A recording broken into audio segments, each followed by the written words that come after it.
Linda's sweetheart came back to the country, and on our wedding anniversary, she ditched me to hang out with him. My grandpa was very sick, and we were short of $100,000 for medical bills. Meanwhile, Linda was off spending millions traveling the world with her sweetheart. When I asked for my salary card back, Linda just scoffed. Can't keep up the act anymore.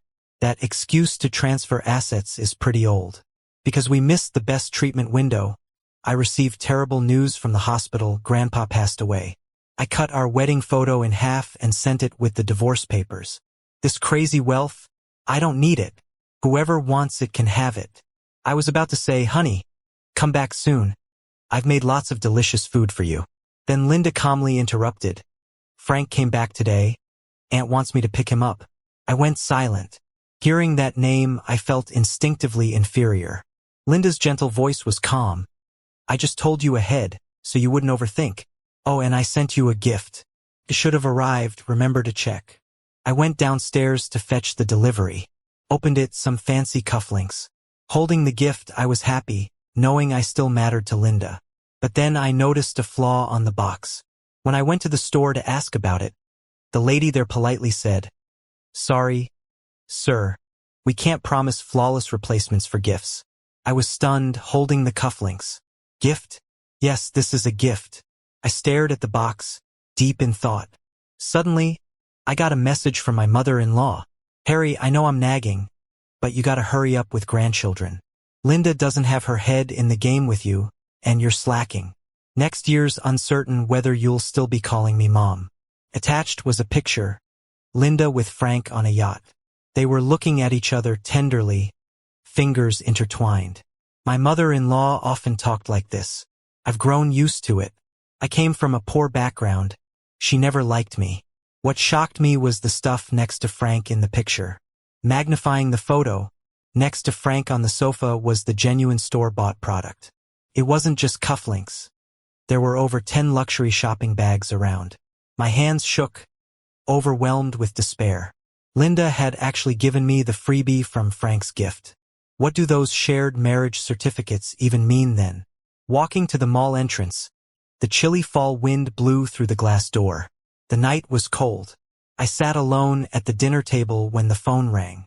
On the other end was Frank's charming voice. Oh, Linda, don't interrupt me talking with Harry. He sounded playful, his tone teasing. Even over the phone, I could hear the seduction in his voice. Harry, have you been lately? I'm good. Linda rushed to pick me up after work today. But don't get me wrong. I won't come between you two. His voice held a hint of regret. As long as Linda's happy, I'm content.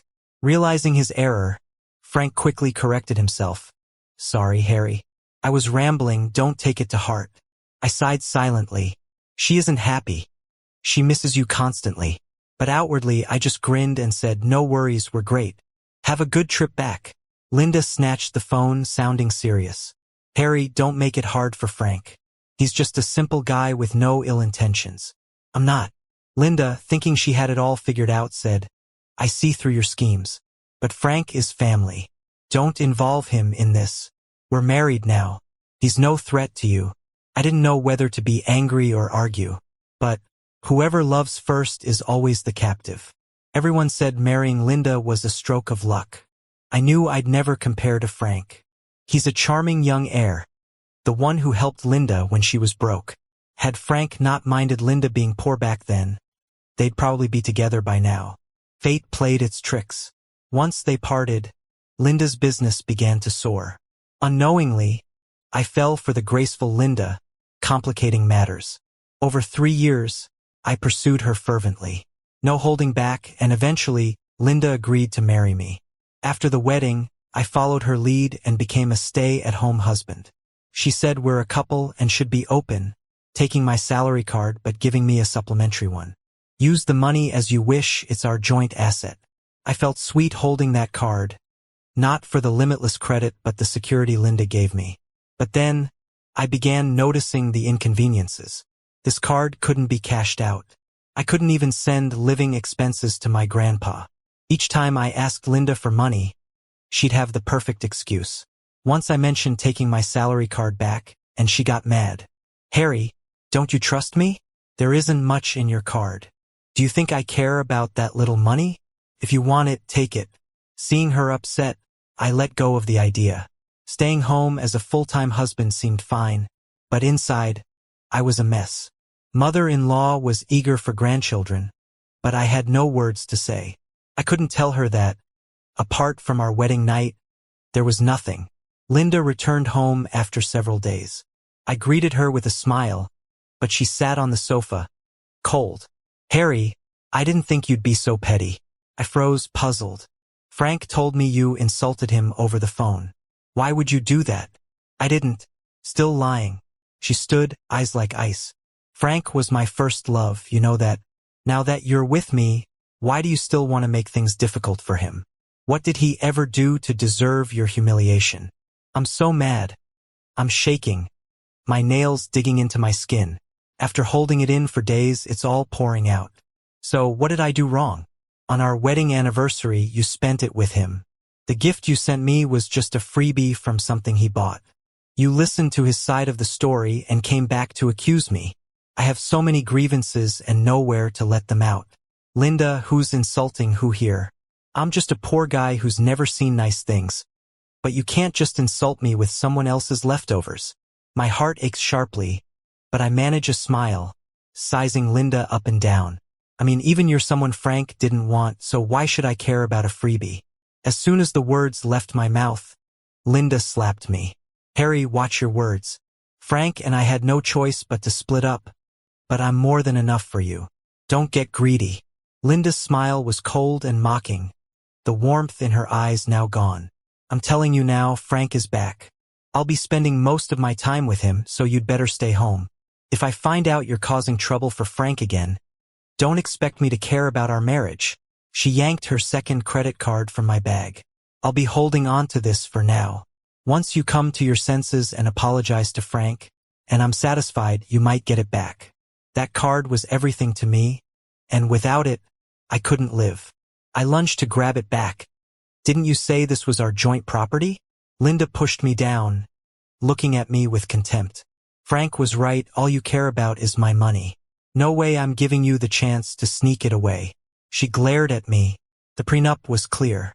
My family's money has nothing to do with you. You should spend these days reflecting at home. The door slammed shut, leaving me amid a heap of chaos. I lay on the floor, pain flooding in waves, cutting deeper each time. Only now do I recall the agreement she gave me, and the joy of marrying Linda had me sign without a second thought, not bothering with the content. What a fool I was. This so-called life as a stay-at-home husband, this idea of no secrets, shared assets, it's all lies Linda spun to take away my last sense of security. Our marriage is a cage I willingly entered. Then the phone rang. It was the hospital. My grandfather was critically ill. By the time I arrived, he lay there with shallow breaths, the beeping of monitors piercing my heart. He's been in poor health for a while now. The doctor said it was due to years of poor nutrition and overwork. My grandfather raised me. I remember him carrying me in his arms with a bag full of recyclables on his back. I clutched his hand by the bedside, phone pressed to my ear, whispering between sobs and desperate pleas. Linda, I'm begging you. We've been married for 3 years. I won't ask for anything else, just my paycheck card. Grandpa won't last much longer. The other end was a tangle of intimate noise, and Linda used it to sever ties with me. You must be joking. Today it's your grandpa, who will it be next? She mocked. Harry, the agreement is clear. My money has nothing to do with you. The doctor stood grim-faced. His condition is critical. Without immediate surgery, he won't last a week. Panicked. I scraped together $5,000, but I needed another $5,000. Outside the hospital, rain poured down. Taking cover under an awning, I called her one last time. Linda, I don't want anything else. I won't fight for Frank, or I'll apologize, whatever you want. I shouldn't have argued with you. It's all my fault. Please, I'm begging you. I just need $5,000 more. Linda's voice was as cold as ice. Harry, are you that desperate for money? Don't you realize what you've been living off of? A nurse rushed down the stairs and grabbed me. Harry, I'm sorry. Your relative missed the window for resuscitation. And my phone slipped from my hand. Screen cracked. It didn't stop the flood of notifications. First-class flight tickets, $100,000. Jewelry expenses, $1 million. Clothing expenses, $3 million. Turns out, while I was reflecting, she was off on a world tour with her lover. Her money could be spent by everyone but me, not even my $5,000. Hello, Harry? I didn't think you'd scheme so deeply, hiring people to act for you. Linda's contempt dripped through the phone. I rushed into the ER, looking at my grandpa covered by a white sheet, and felt my heart die. The phone rang again. Unfeeling, I answered it. Harry, who gave you the guts to hang up on me? Keep it up, and I swear I'll divorce you. Linda finally admitted it. I guess divorcing me had been on her mind for a while. Today was just the trigger, and she could finally be rid of me. Fine, I agree. What did you say? My calm agreement took her by surprise, her voice laced with disbelief. I said I agree to the divorce. For the first time, I spoke to Linda without any emotion, harboring no illusions about our shattered marriage anymore. Harry, what trick are you playing now? Linda didn't believe me, pausing before realization hit her. You're trying to gain sympathy, aren't you? I'm telling you, even if we divorce, you won't see a cent from me. The line went dead. I let out a bitter laugh. She truly believed everyone was as conniving as she was. I looked at my wedding ring, the diamond shining brightly, mocking my past foolish devotion. I took off the ring. It meant nothing to me now. I processed the death certificate and cremated my grandpa's body. Now, there's one less person in this world who loves me. I took my grandpa's ashes back to the old home. The small house had been empty for so long that it reeked with a strong odor. While sorting through his belongings, I found nothing but a few patched-up old shirts. The tears I'd been holding back finally flowed as I clutched his clothes and cried. Regret doesn't even begin to describe how I felt. If only I hadn't recklessly pursued love back then, if only I hadn't been so gullible about Linda's lies, I would have had the money to pay for Grandpa's treatment. I was overwhelmed with self-loathing and resentment towards myself. And Linda. After cleaning the house thoroughly, I found a yellowed comic book in a box. It had been read so many times that the pages were crumpled. I tried to remember, yes, Grandpa would use this to entertain me when I was little, but I couldn't recall the details. Randomly flipping it open, there were a few scribbled words. Linda's name clearly stood out, even if it was written in pencil. Was this her comic book? Why was it with my grandpa? Confused but soon forgetting about it, I packed it away and went off to bury Grandpa behind the house. Returning to my and Linda's place, our big house felt empty, devoid of life. I dug out our wedding photo. I was beaming in it, and Linda's lips were curled up too, but her eyes held no joy. I hadn't noticed this before, but now I saw there was no love in her gaze when she looked at me. All this time, I was simply her rebound from Frank's heartbreak, a tool to heal. Just because I was willing to go the extra mile, she threw me a marriage without love. It's hilarious. I shut my eyes, and with steady pressure, the photo tore in two. A single tear fell, mourning my dead romance. I put the pieces in a plastic bag, along with my ring and the divorce papers, and had them delivered to her. After packing, I left the home I lived in for 3 years. As the door shut, I glanced back, a final goodbye to the past. Back in my small hometown home, this was my last refuge. I figured Linda would happily sign the divorce papers, given I didn't take anything from her and just asked for my salary card back. At least she could openly be with Frank now. I woke up to the sound of urgent knocking. Opening the door, there stood an angry Linda with Frank in tow. I didn't expect them to show up. This was the first time she'd lowered herself to visit this rundown little village since we met. Before I could say anything, Linda grabbed my wrist. You live here? She asked. Yeah, this was where I grew up. Can't compare to your mansion. I'm not talking about that, Linda said, her brow furrowed, urgency in her voice. I mean, why haven't you mentioned living here before? You just never come with me. Back then, I wanted to show Linda where I'd grown up, share my memories. But she must have despised it at heart, always finding an excuse not to come. so I just stopped asking. Feeling a bit awkward, she asked again, "Is there a river to the south? And a row of apple trees?" I remember from when I was little. Linda. Frank interrupted her nostalgic trip, stepping forward to hold her arm. "Let's handle what we came for. Too many bugs here. I'm starting to feel allergic." I rolled my eyes. "Frank, go wait in the car if you're scared of bugs. This place is run down, full of them, and maybe wild wolves and dogs too. Wouldn't want you freaked out." Since they thought I was deliberately being difficult, why not be a bit more cutting? The disdain for him was evident on my face. Sure enough, my words turned Frank pale, and he hid behind Linda. Linda patted his arm, reassuring him, "She's messing with you. There aren't any wolves or dogs here." Then she turned to scold me. "Why scare Frank like that? He's really not that brave, no need to hassle him." I sneered. "Linda, exactly what role are you playing here? We aren't divorced, and yet you flaunt your affair in my home to criticize me? Isn't that a joke?" She latched onto what she saw as a slip in my words. "So you don't want a divorce anymore?" "Of course I do. With the way you and Frank are inseparable, let's just finalize this. Sign it and we'll be off to the courthouse." Seeing my determination for divorce, Linda surprisingly softened her tone. "Harry, you misunderstand. Frank helped me once. I'm just repaying the favor."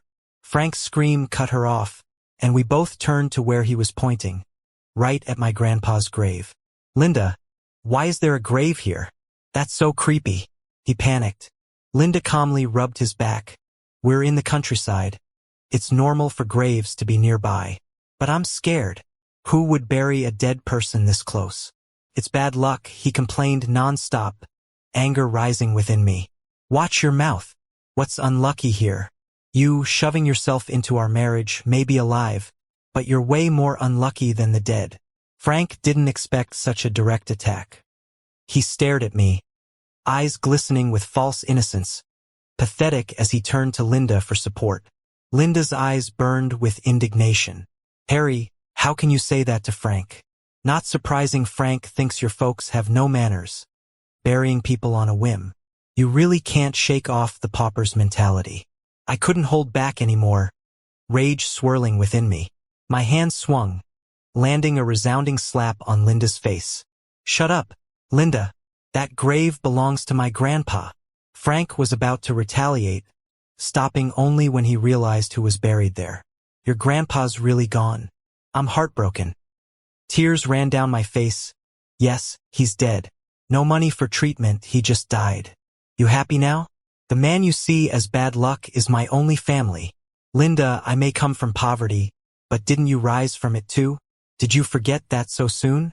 I pointed at Frank. "When you hit rock bottom, he didn't want you. Now with money, he's back, and you think it's true love? Pathetic." My words seemed to strike a chord, as Linda's face tensed with frustration. She angrily fumbled out the divorce papers and scribbled her name across. "Divorce it is. You win, you bitter, spiteful person. I'm sorry I ever married you," she spat, as Frank behind her smirked victoriously, mocking me. But it didn't matter, I just wanted the divorce. With divorce papers finalized, I surprisingly didn't feel as sad as I expected. More like I was freed. Linda returned my salary card, even giving the updated password. "I hope you have a miserable life together," I called out, before heading to the bank next door to reset the password. Seeing $100K saved there, a sorrow rose within me. That's what it would have taken to save my grandpa's life. Blaming Linda seemed pointless now. Blaming myself was more fitting. I took a teaching job in town. They didn't require much from teachers, so it was enough to get by. Sometime later, I scrolled upon Linda and Frank's engagement announcement on social media. Comments full of blessings flooded in. Their kissing photo provoked a bitter smile. Though Linda and I had wedding photos, she wouldn't let me post or announce them. The excuse back then was her company's upcoming IPO. Publicizing could be harmful. I trusted her completely, told no one. Now the company's public, and she gets to marry her true love. To outsiders, they're a perfect match, a fairy tale. No one knew of the husband tossed aside or that the true love was once the intruder. The day after class, the town's mayor sought me out. Known as someone worldly since coming back from the city, most viewed me as having seen more. Harry, a big company wants to shoot an ad here, promote things right in your village, he said. He asked if I'd help with the visit. For town folks, this was quite the spectacle. Happily agreeing, I didn't expect Linda and Frank to be part of it. The two, standing intimately together, captured village attention. Everyone showered them with praise. That's the millionaire's husband. Huh? So pretty, even smoother skin than Harry. Look at those clothes, must be expensive material. Yeah, and that huge rock on the boss lady's hand has to be a diamond. I'm standing there watching, and Frank is the first to spot me. He starts walking over. Harry, long time no see. That smug attitude of his makes me sick. But with all these people around, I can't just ignore him. Yeah, long time. She takes a step closer and whispers in my ear. I'm marrying Linda next month. Hope you can come to our wedding. She gives a bright smile and waves Linda over, and the both of them stand in front of me. Harry, I'm genuinely inviting you. We really want your blessing. Linda looks at me with a complicated expression but can't seem to refuse Frank's request. I'll send you an invitation. I don't need it. I seriously want to crack open his head to see what's inside. Linda, are you crazy inviting your ex-husband to your wedding with your lover? Frank is not a lover. Linda hisses, her face flushed red from my words. Not a lover? I show them a picture her mom sent me. With all that hugging, who'd believe there's nothing going on? Check the date, it was on our wedding anniversary. Frank tries to grab my phone, but I dodge, and he nearly loses his balance. Linda holds him tight. Harry, how dare you push Frank in front of me? Now I'm sure Linda's got some serious issues with both her head and her eyes. I shrug. Better take your lover and bounce, or I'll just keep bullying him. Let it go, Linda. Harry didn't mean it. Frank says, putting on an act, and pulls Linda away to prepare for their shoot. Now I get it. When the mayor mentioned shooting a commercial, he meant it was their wedding photo shoot. Our village is known for its beautiful scenery, although this is the first time someone's taking wedding photos here, and I ended up being Frank's assistant. Despite having lots of crew around, he keeps asking me to get stuff or fetch water as if on purpose. I bite my tongue and finish the tasks, eager to leave. I'm afraid if I stay even a second longer, I might just lose it and hurt the pair of them. Right then, Frank shouts, catching everyone's attention. My ring is missing. She starts searching frantically, and Linda gets everyone to help find the ring. After a long search, Frank points at me. Linda, Harry must have taken it. There's no way she'd make false accusations after using me like that. I didn't take it. Linda seems skeptical, though. Frank, keep looking. Harry wouldn't take your ring. Frank puts on a hurt look. Linda, really? You trust him over me? I just took it off and he was the only one near me. Who else could have taken it? I said I didn't take it, so stop accusing me. Linda looks between us, deep in thought, unable to make a judgment. Would you let me see your bag or search you then? Frank demands with a ridiculous request, and of course I refuse him. But he goes on about how important the ring is. Finally, Linda approaches to snatch my bag. Frank might be right.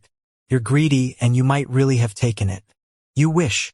I clutch the bag tight, unwilling to budge, but to Linda, that only makes me look guilty. If you didn't take it, why not let us look? Harry, you're unbelievable. Stealing. Feeling justified, Frank tries to grab my bag in the struggle. It falls and everything spills out. Tissues, house keys, a glasses case, and a comic book. The bag's one I bought myself, and it's the only decent one I own. Usually I carry a simple canvas bag, but today I wanted to look good since a big company was visiting. Everything spills out, and there's no ring like Frank claimed. Yet he won't give up and keeps whispering to Linda. Linda, it might be on Harry. We need to check him. He calls for her several times, but she doesn't respond. Instead, she squats to pick up the comic book, unable to look away. Her hands shake a little, and she's breathing quicker. Harry, why is this book in your bag? Frank tries to grab it, but Linda evades him. He can only cling to her arm, whispering sweetly, Linda, it's just a silly book. Let's go shoot. But this time, Linda doesn't listen. Frank's voice grates on her nerves, and she snaps, "Shut up." He's shocked, standing there, biting his lip in discontent. Linda looks at me with searching eyes. "Tell me, why do you have this book? It's labeled with her name." I figured it's best to give it back. "My grandpa gave it to me. If it's yours, take it." I wasn't holding onto it to be spiteful. "That's impossible." Suddenly, her voice got louder and startled me. Before I could react, Linda grabbed my shoulders with both hands. "Where's your grandpa? I want to see him." She hit me right in the feels, and I slapped her hands away. "Are you crazy? I told you my grandpa's dead. He died because you wouldn't give me money for his treatment." Linda stumbled back a few steps, her eyes already welling up. "Is there a portrait? There's got to be a picture on the headstone, right? Take me to see it." I'd never seen her like this, and almost without thinking, I took her to my grandpa's grave. Linda leaned in close to the photo on the headstone, staring at it intensely. She closed her eyes, as if trying to remember something. When she opened them again, they were red from tears. "Harry, isn't there a river to the south?" "Yeah, but a kid drowned there before. It's not clean, so they filled it up." Hearing my answer, Linda crumpled down in front of the grave. She grabbed her hair and cried out in pain. "No, it can't be. It's impossible." She suddenly stood up and shook Frank hard. "Didn't you say you saved me? Huh? Then why is this comic book here with Harry?" Frank seemed clueless, unable to say anything that made sense. "Linda, I did save you, remember? I was always by your side, pushing you to be better. Didn't you say I was your savior?" Linda froze. She looked at me, then at the headstone, and then at Frank. Shaking her head, she mumbled that it was all a mistake. Suddenly, she crouched down, hugged her head, and cried loudly, as if letting out everything. "Harry, I got the wrong person." Her eyes filled with pain as she looked at me. I remembered something that happened years ago, though things were a bit blurry. 10 years ago, while my grandpa and I were scavenging in town, we saw a little girl struggling in the water and a woman lying unconscious nearby. My grandpa pulled them out and gave them first aid. The woman quickly came to. After they were safe, I was about to head home to grab them some food. So when Linda woke up, she saw my grandpa, and that bouncy little boy with pigtails, that was me. They left in a hurry, and the backpack they carried was carelessly picked up. The comic book must have fallen out from it. What I didn't expect was that the people my grandpa saved that day were Linda and her mom. Her dad had died after spending all their money on health care. Her mom, left with nothing, felt hopeless and attempted suicide by jumping into the river with Linda in this remote village. She thought they would die without anyone knowing or saving them in such an isolated place. But my grandpa happened to be there by chance. Funny how life works sometimes. Frank, who also had pigtails, appeared in Linda's life, and she naturally thought he was her savior. I let out a sigh, followed by a deep bitterness. "I'm sorry, Harry. I'm sorry for you and your grandpa." Linda kept apologizing, her face full of regret. "It's too late, Linda. Grandpa's gone. Back then, I begged you for money to save him, but you didn't believe me." "No." She pounded her head with her fists. "I thought you were lying. I didn't know it was your grandpa who saved me. How would you know? You never came home with me. You never even met my grandpa. Linda, you looked down on me. You never loved me." "No, Harry, don't say that. I mistook someone else." Linda pointed fiercely at Frank. "It was him. He was the one who lied to me." Frank stomped his foot. "That's just what you thought. I didn't lie outright. You just assumed. You believed whatever I said then, and now you're blaming me? Linda, you're the one who's insecure. Did you actually love me? Or were you using money and position to conquer me?" Watching them bicker, I couldn't help but laugh. This was the person Linda kept in her heart. So he's the kind and understanding man she's always been talking about. I had a few peaceful days after they left. But this whole thing made me realize that being poor is one thing. Having sensitive kids who might feel inferior is another. In this remote little village, this undeveloped town, education is what they need the most. We have to make sure those kids from less wealthy families get a decent education. so they can accept their backgrounds and learn enough to change their futures. That's why I went around to different places, pushing the local government and the Education Bureau to prioritize education for rural kids. With the first donation, the kids got new desks, a playground where they could do exercises, and the same textbooks as those city kids have. Once some successful folks and good-hearted people heard about it, they started donating too. The foundation for a new school is already laid. When this new school is built, I'll be its principal. I'll guide these kids to a brighter future. That night, a news story went viral. The CEO murder case. After going back, Frank secretly shifted a lot of assets out of Linda's name, almost bankrupting her company. Linda had long wanted to break up with him, and after all this came to light, they had a huge fight, and Frank ended up dead at Linda's hands. There was a knock on my door late at night. "Harry, I killed someone." Her voice was excited, not scared at all. "I killed Frank. From now on, you're the only husband I'll ever have. I promise to love only you. The police must be after me now. Let's run away together. I know you still love me." To keep her calm, I pretended to agree and called the police when I went to pack my stuff. When the police broke in, Linda was still a bit shocked. "Harry, why did you call the cops? I love you, we could wander the world together.